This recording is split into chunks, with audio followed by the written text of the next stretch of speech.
Motherfucking hoes for you. Niggas think Frankie pussy whip. Nigga picture that with the Kodak. Hey Twitch, my name is Gerald Flores, and this is the Adapt and Thrive How to Stay Sharp During Quarantine segment on Stimulus TV. And I'm here with Bernie Gross of Extra Butter. What's up, guys? Going on? So man, how you doing in quarantine so far? First off, how's the health? How's family? Everything is good. Everyone's staying healthy.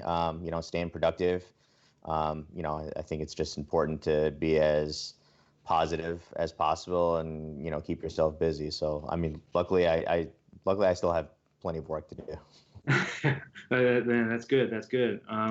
So we're gonna get into it, but first, want to do some housekeeping and just say what's up to the people watching right now. Shout out to Ubuntu Lilac. Wants to know how to thrive, and hopefully we can give you a little bit of that. Then also shout out to Zach Brown, UNIV, saying bring it on. And what you guys could do is bring on the donations, because we're taking donations for the NYC COVID-19 Impact Relief Fund.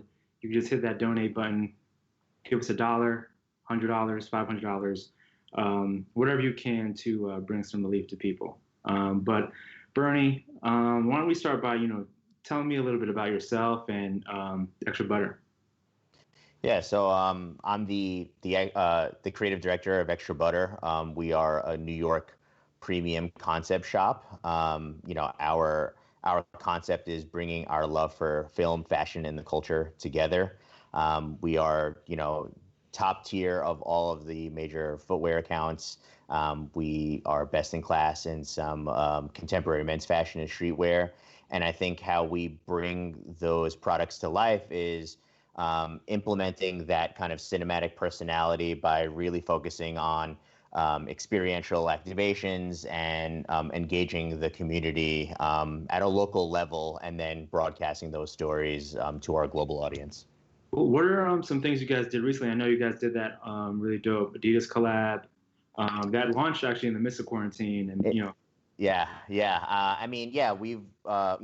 we've done plenty of events in store. We've worked with Jordan and Nigel Sylvester to do something for Go Skate Day, where we had people kind of go around all the city and do geo drops, and then come to the store and get to meet him.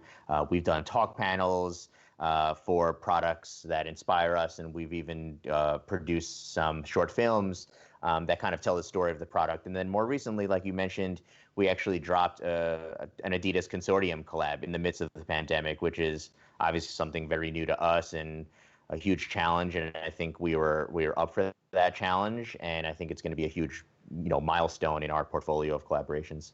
That's dope, man. And I'm glad that it went well, despite all these circumstances. And, it was a beautiful show. Thank you. Thank you. Appreciate that. Yeah, thank you.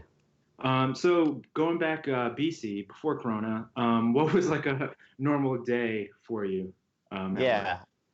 I pop into the office around 10 o'clock. We would catch up internally, just to find out if there's any urgent matters, any fires to put out. We would have an internal creative meeting around noon, and just kind of go over what is our short-term goals for the week, what are things that need to hit some deadlines in order to keep the longer scope stuff at a time efficient workflow. And then in the afternoon, after everyone would reconvene after lunch, it was kind of like an open hour where we would kind of start throwing some ideas around. We'd share some designs. We'd talk to the social team. We'd talk to the product and the retail team. And although I'm on the creative side, the fact that we are a retail business is important, that we actually look at how that impacts our business and how we find opportunities to implement the creative side of Extra Butter, the lifestyle side of Extra Butter on a day-to-day retail operation. Yeah, it sounds like it's a space where, there's a lot of like openness and embracing kind of like freedom to do creative stuff. How does that, or has that changed at all, given the quarantine and everybody going into isolation? Yeah, It was overwhelming. I think that was everyone's concern. As soon as it started to hit stateside, the inevitable decision to close down the store, I think was the first thing that we had to kind of address. And I think we actually closed it down probably just a week before the mandatory lockdown. And then it was kind of like, look, like what can we feasibly do from the safety of our home, and what is the capacity that, say, our warehouse can stay open and fulfill orders.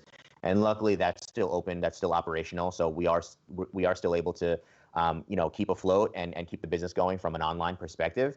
And so a lot of our bandwidth and our focus has been how to still keep that personality of EB that has survived so greatly on an in-store level on a digital platform. Now, we've always had social, of course, but I think it's more of like, how do you keep social at a very, very genuine, casual, and a very approachable voice. And I think that's been the key for us right now, is that we've kind of like, cast away the worry about being super polished and needing to like portray this air of like a global top tier account, and just say, hey, like, we're technically a small business, we are independently owned, and we feel this too at a very micro level.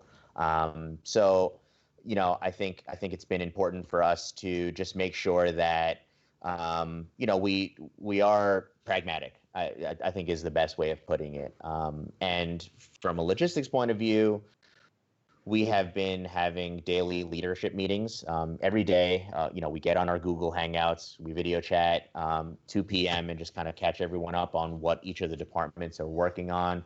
And pretty much that same format that I've had for the creative team, we're just doing this at a larger scale with all of the departments. So, from creative to social to web to, shipping and receiving, any department that is still up and operational, we're still making sure that we want to be on the same page and ready to execute, regardless of the product or initiative that we have. Cool. Got a couple questions and comments coming in. One from Jackal NYC. Not going to live, barely worn shoes in 5 weeks. That's actually an interesting point. I've only really worn like the same sneakers like to go running in and like to go to the grocery store. How about you? Are you like wearing sneakers? Same. Yeah.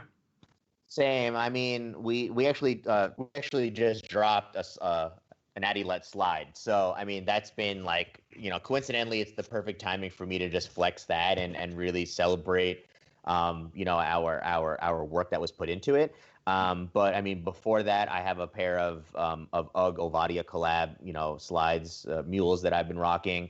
And then when I go out, I'm wearing the same exact shoe. I have the Mita Kiona 25s. I mean, they're comfortable. They still look dope. I can beat them.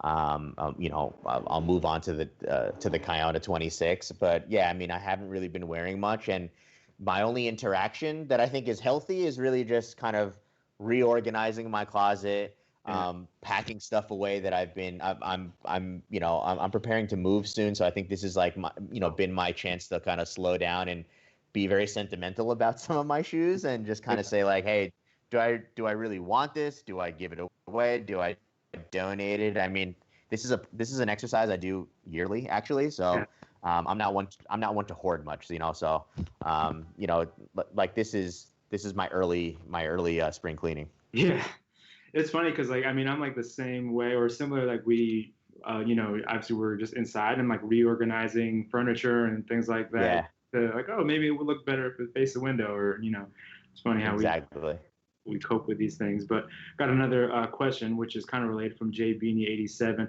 What is acceptable for changing outfits in quarantine? I mean, I think that for you to just stay in a positive mind state, and especially if you are still working from home, you still want to have some routine. And I think it's, especially if you're doing video chats, like you still want to portray some type of like a degree of professionalism and just like self, presentation.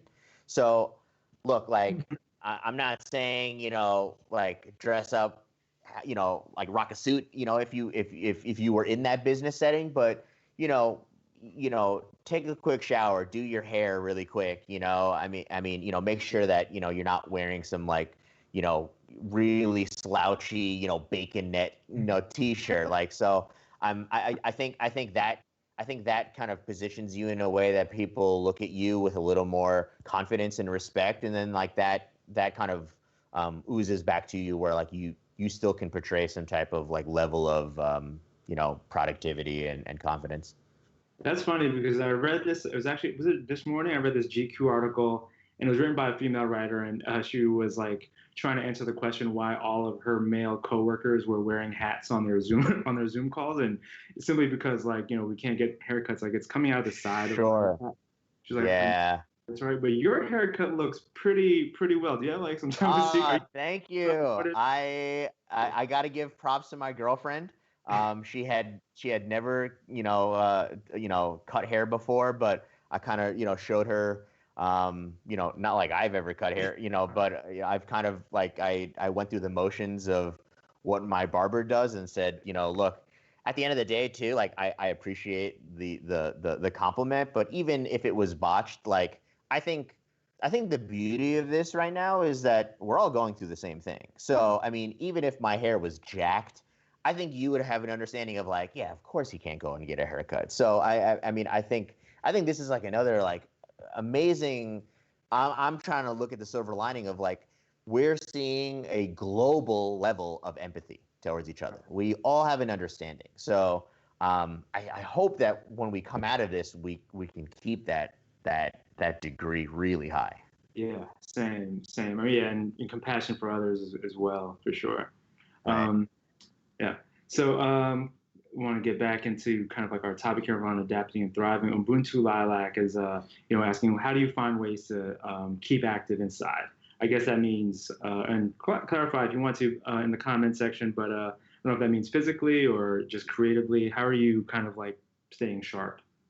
Yeah, I mean, luckily, again, I think because I still have our daily, tasks for extra butter, up and running. I think that keeps me pretty sharp. But I think even during the downtime, it's just kind of looking back at, maybe I'm hitting up different, online sources of inspiration that I used to hit up when I was like a younger designer.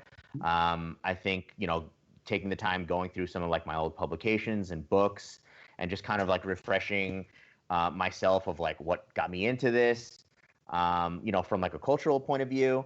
And then from the active side, I mean, again, I'm lucky to have my girlfriend here. So like, she works out and I join her in her workouts. And then, she just got the Switch. So, we downloaded Just Dance and, I mean, you know, me as a former b-boy, like I'd rather dance to be active than actually work out. So I mean, there's some pretty fire songs on there that I don't mind annoying our neighbors downstairs. Yeah. It's funny, like now that you mentioned that, it's like couples who are quarantined at this time. I either only hear like one of two different stories. It's either that we are really learning how to become more patient because we're at each other's throats, and Yeah. or we're getting a lot closer, like which it sounds like you guys are, playing video games or you're doing more activities and spending more time together. So. I think so. I've certainly observed that too, and I told a friend that anyone who's in a pretty new relationship, this is gonna fast forward them. Like Yeah.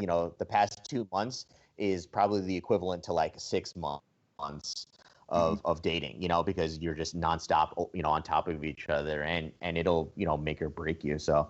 Right. They should turn this into a reality TV show. I know. Inside quarantine. Maybe it's a stimulus TV show. One, Yeah. yourself haircuts, and two, how to not kill each other in quarantine. Yeah. But other creatives that are out there that may be watching this, maybe they've been furloughed or laid off or in a tough situation where or maybe they just graduated college and they're kind of grounded for a bit.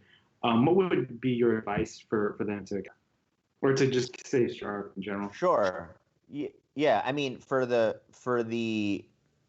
I would say for the creatives that have been furloughed or just don't have work right now, this might be an opportunity for you to create your own work and share it digitally. I mean, I've seen plenty of colleagues right now that are going back to doing things a little more analog.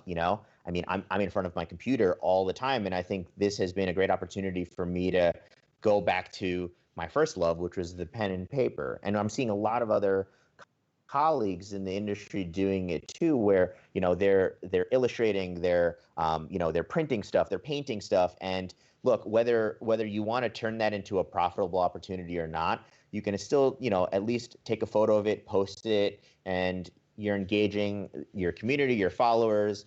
I mean, you're getting some recognition out of it, you're getting feedback. So I think it's great for you to turn more into an artist rather than a objective designer. You may not have a client, but I think this is still a way to keep yourself sharp.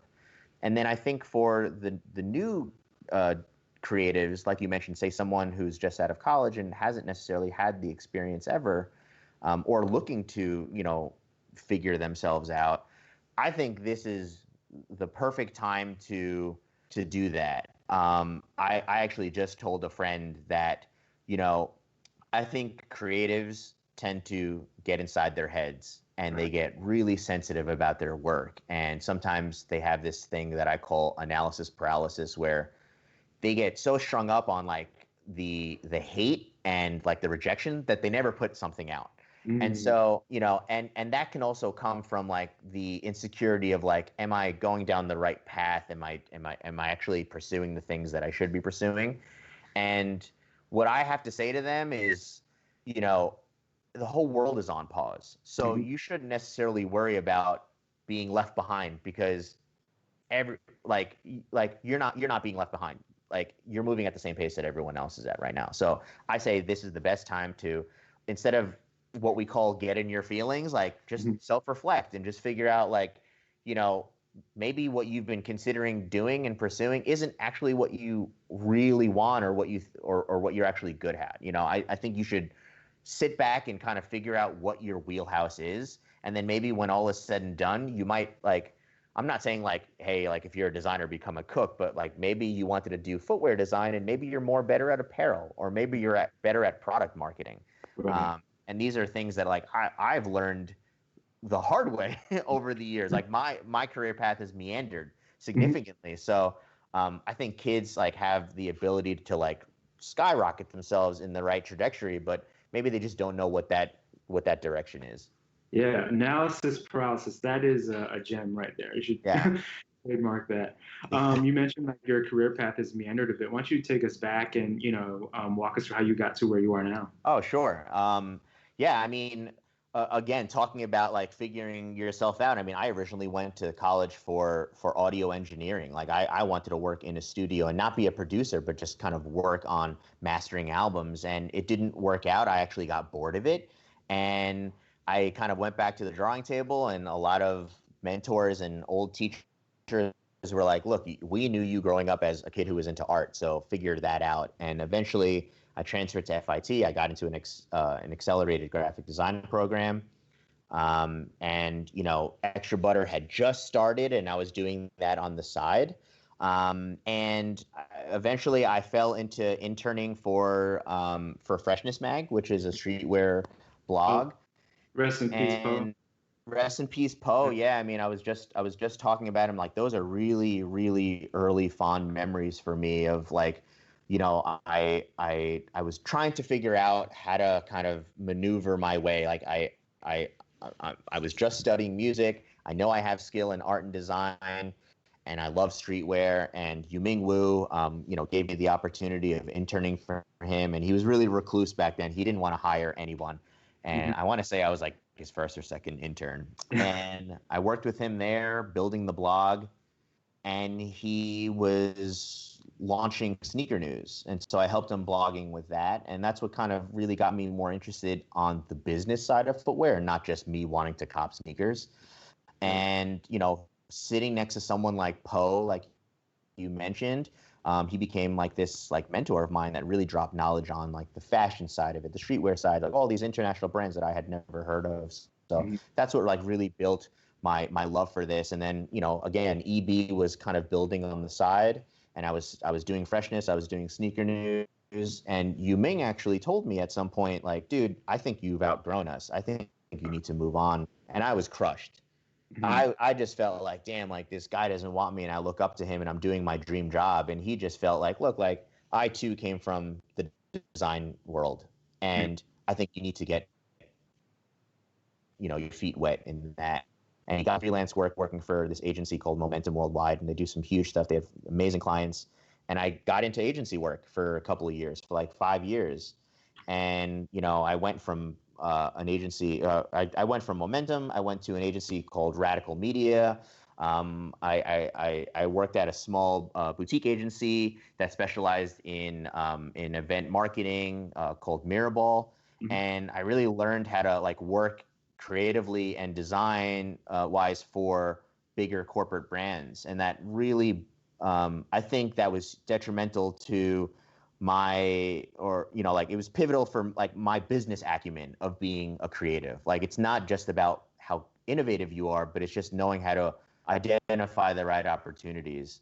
And eventually, you know, EB started to grow, and I'm still doing stuff on the side, and I started banging out like the first like five or so collabs, and they took off. And I remember the day that I was at work, and my first collab that I had designed for Extra Butter was a Reebok. It went live on, you know, all the big blogs, you know, Complex and Hypebeast and stuff, and I was just like freaking out. And this coworker like came by, and she was like, those are so cool. And in my head, I was like, I made them, you know. And that's when I realized like that might be my calling. So I think the beauty of kind of like what has worked for me is that I know how to take the corporate side of it, and I know what brands like Nike and Adidas and North Face are looking for from their like very corporate driven agendas, and I know what makes EB cool and special, and I just know how to like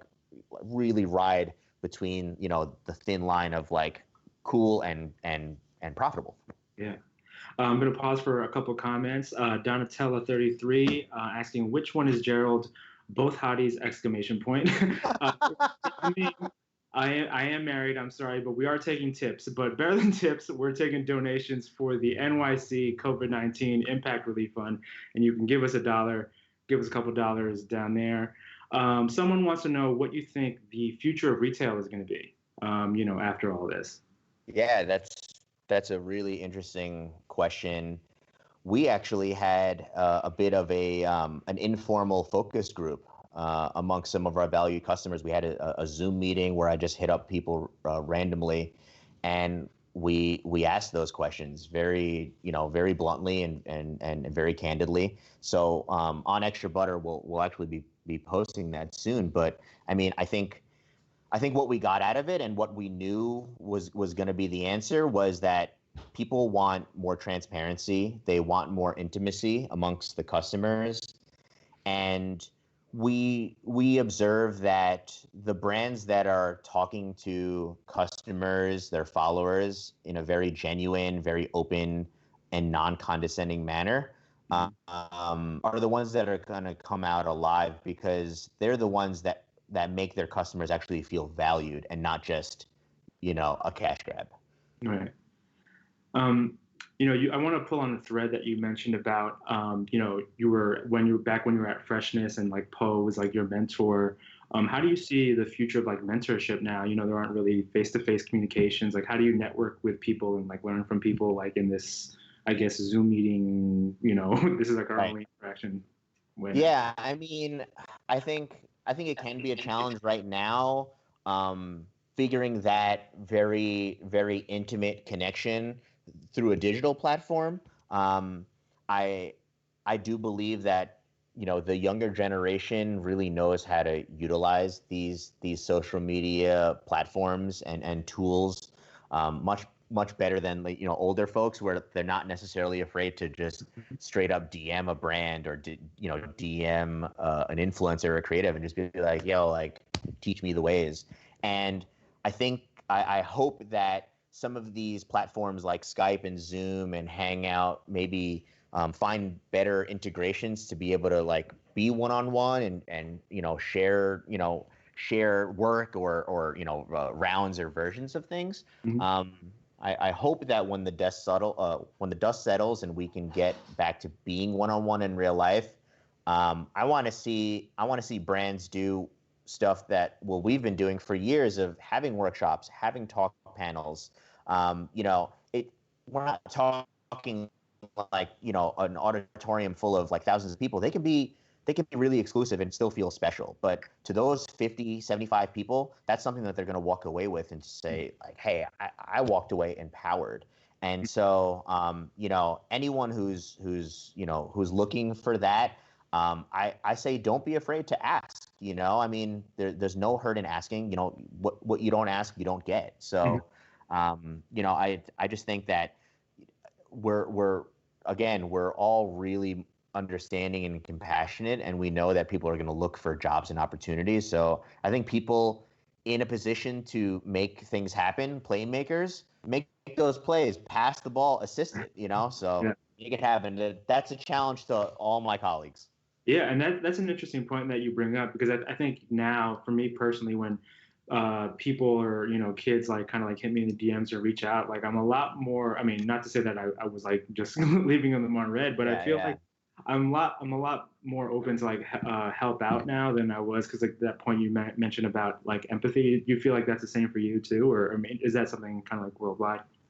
100. I certainly feel it. So I hope other people feel it. I think that, I mean, maybe this is my perspective, like being raised in New York streetwear 10, 15 years ago, 20 years ago, it was kind of like, hey, if like you're not in the know, you're not down. Like, like people really go out of their way to leave other people in the dark. And I think we're past that. I think it needs to be that you empower the next person to make sure that this culture goes in the right direction. If you leave the next kid in the dark and you don't pass your torch, then who knows if streetwear is going to exist. Or worse is that it exists, and it's like exists in such a whack way. So like you want to educate the next kid. You want to make sure that he follows quality and substance over hype, or something like that. So, that's really the best way to innovate. For sure. Question coming from the comment section: would you advise the youth to go into retail at this point, from a career perspective?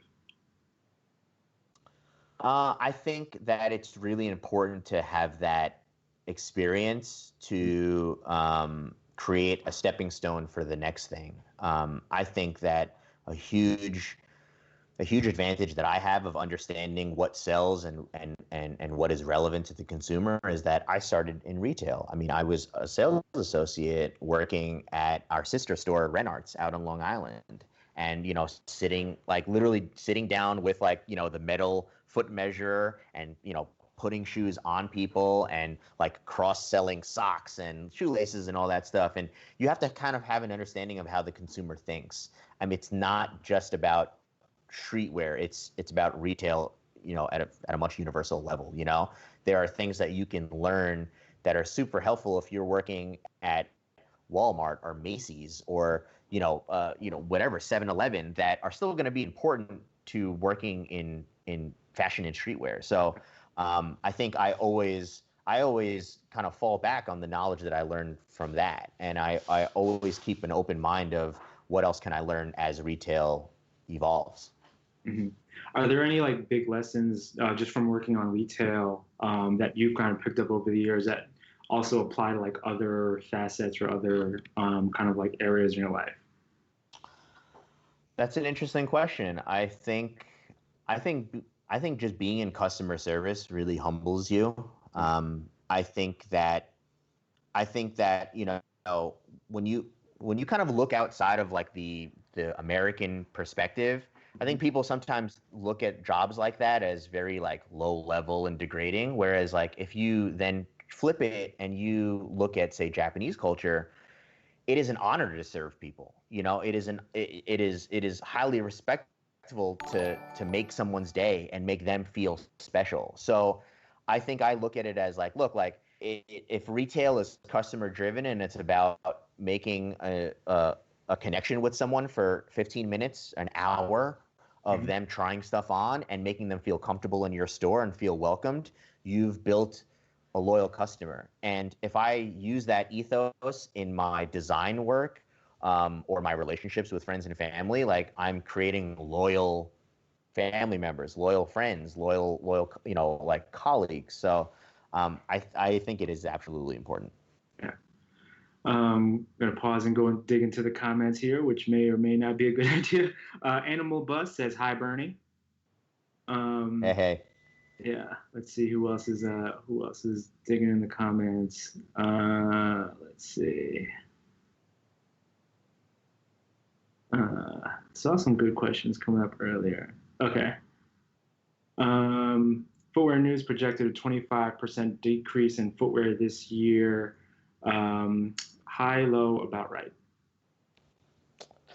I mean, I'm curious if that observation is like footwear. I'm assuming it's footwear as a whole. We're talking big box doors too. I think that high traffic locations like the mall are probably going to be, they're probably going to be sensitive to customers. When we all get back to normal life, I don't think we're going to see many people hitting the mall so quickly. I think that, when you're looking at, say, my landscape of boutiques, the traffic is pretty irregular. It's not necessarily Monday through Friday business sometimes. I think it's more driven by hype products on the weekends. And, the product that we're putting out online shows that the hype is still going to drive. If people want a Yeezy, they're going to do anything they can to get a Yeezy or the next Travis Scott or whatever it be. So, I mean, if the product is right, I think that people are still going to want to consume. And I think that this might be the opportunity for brands to look back and say, hey, instead of looking at it from a top line of like, hey, we need to hit this number of quota, like a quota of a number, and therefore we need to generate this many colorways of this many SKUs, forget that. Let's just make shoes of good quality and good colorway stories. And I think that might still keep the customers satiated. Right. Do you think there's still a future for hype? I think there was like a report last week or a couple weeks ago, just because of the situation, I feel like it's, I guess, desensitizing or making hype less important, or that's what this study said. But, I'd love to get your perspective on that. Yeah, I mean, I think that's part of our daily conversations too, and I think it's just the criteria changing of what is to be hyped. I think these public faces like Virgil and Travis Scott are still going to generate hype because people still look up to them.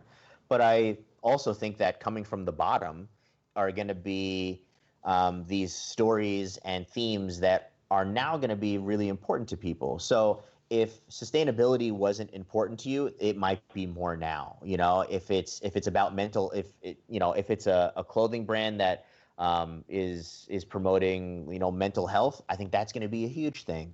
And I think so I think there are just themes that have always been an underlying presence in fashion and footwear that just might not have had the spotlight are going to be important to people because now it has it has a new meaning to them. Right. You mentioned Travis last night.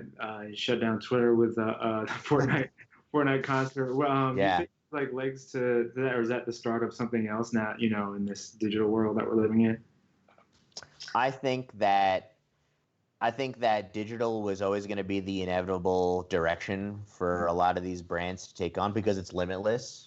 As technology evolves, as social media platforms grow, and older demographics are, become assimilated to technology, and then as younger audiences grow up and now have access to their own phones and social media, it's going to keep growing. And I think again, if gaming wasn't important to you in the era of isolation, it might have become important to you. Right. So it's been a huge outlet for people. Mhm. So I think that when you have people like Travis Scott now working with Fortnite, one, I think it kind of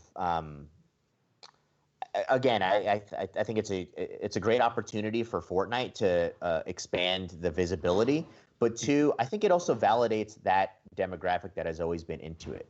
I think in the past, like we've always, I mean, I'm talking past, like as in like 80s, early 90s, like gamers were maybe like the nerds, the outcasts. And as it has become so mainstream, when you have Travis Scott, who's like the quintessential cool guy, now working with Fortnite, that really is like a huge boost of confidence to the gamer to be like, yo, I've already been down with Fortnite, and now like they're bringing this guy in, and like now you're gonna have all these guys like trying to join, and like the people who have been playing are gonna be able to like show off their skills that they've been refining over the past like 2-3 years. So I think it's gonna be awesome. It kind of in a Yeah. way like levels out the playing field.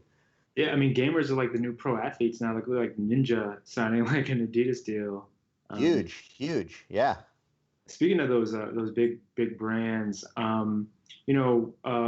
what do you think? Do you think they're doing enough to like Nike, Adidas? Not to get you in trouble. Don't want to get you in trouble. Do you think they're doing enough to kind of like serve these communities right now? I think when you're a brand as big as Nike and Adidas, and you have people that are always looking to troll and find cracks, in your gameplay, I think it's slower for them to react. And so, I'm not confirming this. I can only assume that they're just trying to figure out the best strategy that one communicates the best, safest messages out there, and two, like you have to go out and say the same message that everyone else is saying in a way that aligns with your brand DNA the best. Right. And you only have one shot. You have one shot to do that. So I think they're taking their time right now Yeah. to kind of figure out what is best for them in the long run and how to engage the best, because obviously they're the pioneers of our culture, of our industry. So I think they have the ability and the power to make a move that really influences how we think and act moving forward. So in a way, we're nimble.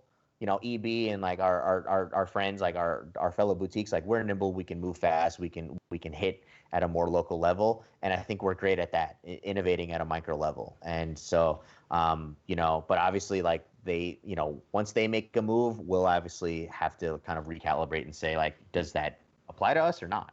Yeah, I always struggle with that, like, I guess seeing it from the outside where, obviously it's good that these brands are contributing and doing something, but then is it that fine line of is it an attention grab, or are they actually, should you publicize what you're doing, Yeah, during this you're time? right.